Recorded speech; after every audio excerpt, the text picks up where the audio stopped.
इस वक्त हम मौजूद हैं नेमत बेगम हॉस्पिटल हमदर्द यूनिवर्सिटी हमदर्द हॉस्पिटल के में, जहाँ एक रोज़ा मुफ्त मेडिकल कैंप लगाया गया है। यहाँ पर हर शोबे से मुतालिक जो है वो डॉक्टर मौजूद थे और पहली दफ़ा ऐसा हुआ है कि यहाँ पर जो है वो हमने देखा कि एंजियोग्राफी फ्री है, मेडिसिन फ्री थी, बहुत सारे टेस्ट जो कि काफ़ी महंगे हैं तो वो भी यहाँ पे फ्री थे और मरीज़ों की यहाँ पे बड़ी एक तादाद मौजूद थी। हम सुबह से देखते रहे, सुबह 9 बजे से 2 बजे तक यहाँ मेडिकल कैंप जारी रहे, जहाँ पर बहुत मारूफ तरीन सर्जन और डॉक्टर्स मौजूद थे, जिनकी रहनुमाई में पेशेंट्स वगैरह जो है वो फैज़याब होते रहे।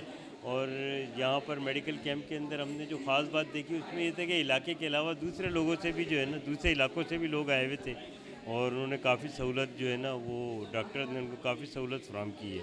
तकरीबन 250 के करीब मरीज़ आए थे और उसमें फ्री एंजियोग्राफी भी परफॉर्म की गई। दिल के मरीज़ भी आए और उनको भी मुफ्त मुआयना और मुफ्त एंजियोग्राफी की गई है। जहाँ तक हम बात पहुँचा सके हम सब जगह पहुँचाया। हमारे दोनों अस्पताल यानी हमदर्द यूनिवर्सिटी हॉस्पिटल सदर, ताज मेडिकल कॉम्प्लेक्स, उसमें भी फ्री मेडिकल कैंप किया गया था आज, और वहाँ पे भी नंबर इतना ही था, तकरीबन 250 के करीब उधर भी आए थे और तकरीबन 250-60 के करीब यहाँ पे भी आए हैं। दिल के हवाले से जहाँ तक ताल्लुक़ है तो हमदर्द यूनिवर्सिटी अस्पताल नेमत बेगम जो ये अस्पताल है, इसमें रिसेंटली जो है ये स्टेट ऑफ द आर्ट आपको पीछे नज़र आ रही होगी, स्टेट ऑफ द आर्ट ये एंजियोग्राफी मशीन जो है लगाई गई है और इसका ताल्लुक़ दिल के उन मरीज़ों से होता है जिनको एंजियोग्राफी की ज़रूरत होती है। दिल के अटैक का जो इलाज होता है वो भी यहीं पर होता है। तो इस हवाले से ये मशीन बहुत यूज़फुल है क्योंकि इस हस्पताल के इर्द गिर्द जो भी एरिया है बहुत दूर तक वहाँ पर जो है इस किस्म की फ़ैसिलिटी अवेलेबल नहीं है।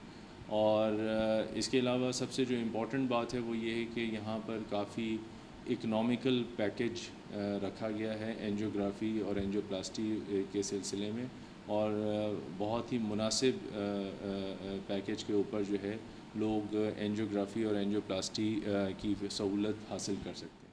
आप देख रहे हैं हमारा यूट्यूब चैनल कस्टम वाच। मैं हूँ कराची से मोहम्मद नासिर, मेरे साथ कैमरामैन मोहम्मद फ़ारूक।